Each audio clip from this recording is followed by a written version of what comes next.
welcome. Welcome to Went News. I'm your friend Amit Roy.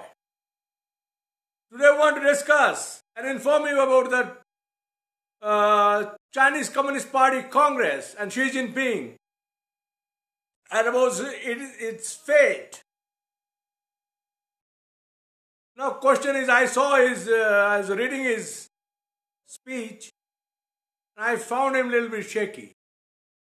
Before I explain why, I'll request you please subscribe my channel and like me. Please click subscribe button. Now he looked very shaky. He was not smooth. He looked worried. Oh, that is not the important thing. Important thing is that this time he mentioned more about security, socialism, soldiers, this kind of things. Of course, that was backed by towards like growth, technology, etc. But these are the main themes. And he has indicated that he will go back to Marxism and Leninism.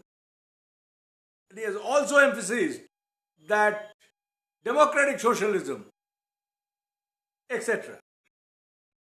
That means he has indicated he is going back to hardcore Marxism. Now, prosperity, technology, growth, it doesn't suit with Marxism, Leninism, and this kind of thing. It never happened.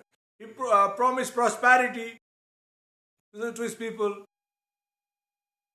But after his crazy lockdowns, I don't know why he's doing such lockdowns. There's no reason. It is possible China has a lot of infights, and he's using lockdowns as a pretext to curb those differences. We have seen some posters and banners just before the party congress on a bridge, and it says we don't want to be slaves, we don't want to be we want to be free citizens, and she is a traitor. Workers should strike against him. These kind of things are coming up, though it's individual. But it's impossible. You cannot understand. People do not live in a communist society and communist culture. Will not be able to fathom this importance. Now, she has also indicated that he is going to make some truce with his opponents like Jiang Zemin. He has praised Jiang Zemin gang and Hu Jintao Youth League. These are interesting things. It shows Xi's position. Is it shaky? Now, what communism has offered?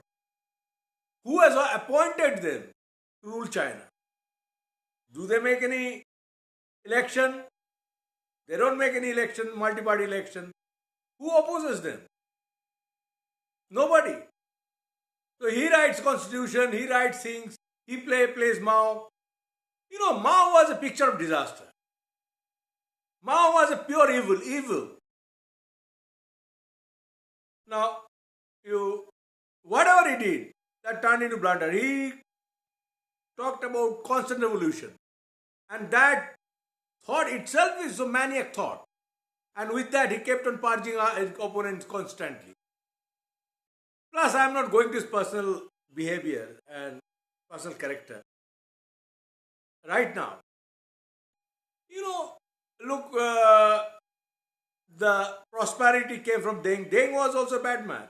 Deng, that man, raped one of his nurse in Tibet. He was while he's in charge in Tibet, and he has massacred so many people in Tibet. And then that Deng ordered Tiananmen massacre. Now this was wiped out from Chinese history. Today they are not talking about that bridge.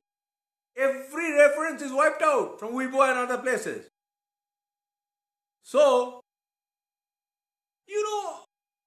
if you ask me, Xi Jinping, Xi Jinping is a straw man. Some military goons are behind them.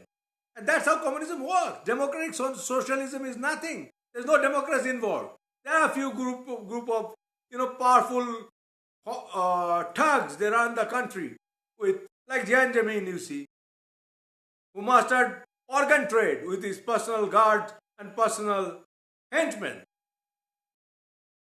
So I don't know Hu Jintao why he's talking about Marx and Leninism right now. It was the constitution, they didn't change it. It was never a democratic society according to their constitution. It was always Marxist and Leninist. And it was a communist society. So why is he re-emphasizing on that, revisiting that? And he promised prosperity. There is no prosperity. You see their growth, that's going down, and they are talking about COVID policy. And why they play COVID like that, I don't know. They are the inventor of COVID. He has bioweapon that misfired. And now, there's no need to do this kind of thing. Now, they are controlling people. That's talking about control. He has mentioned that. And you see, whatever he plays Mao, I don't know why he plays Mao. Mao, big leap forward, etc., was a big scandal, disaster. It's cultural revolution. That means she will do another revolution, cultural revolution. Look, those banners says we don't want cultural revolution. Now coming to some other parts, you see how he has bossed up business. Traditionally Chinese, communist Chinese, they don't understand business. They like to spend money, like road and belt initiative. How they have squandered money. Money from banks. Banks are not working. And real estate has gone out of the hand. Economies are growing according to their own statement. The economy is going 2%, which is you have to, when you do the real things, it must be point something. And next year production projected by economic forums are very bleak. And imagine China, where they will be. They talked about an interesting thing, coal extraction. Yet that China pointed finger at United States and make hue and cry in many forums. Anyway, they are talking about green energy. I don't know about that right now, but it doesn't look that will go to happen. It shows China, look, I'll give you some example, how crooked and stupid they are. Now China, look, Deepavali is coming to India, festival of lights. Now entire market is controlled by China. Now local artisans, local business in India have gone totally wiped out. Even they're making Ganesh, Indian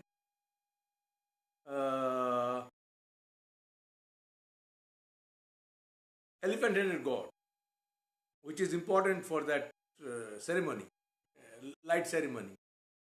And all of Indian gods are making lights, the traditional lamps they're making. They're making vodka cups with lights.